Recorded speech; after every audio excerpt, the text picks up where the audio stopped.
佢要剔嘅，係啊，要睇住時間。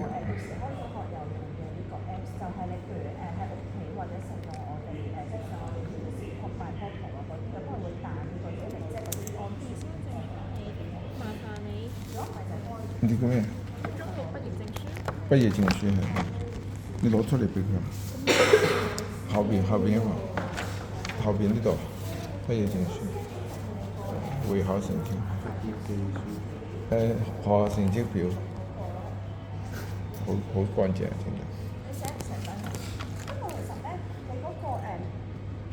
你當時嗰個繳費通知書咧，我唔知你哋有冇印象？繳費通知書咧，其實你個名隔離有種粒擺2即係其實你個 application number 啦，6字頭嗰個就係其實你嗰個學生簽名嗰個。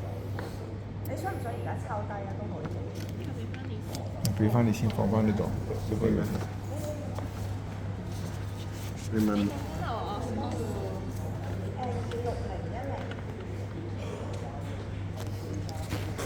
我想讀機械嘅。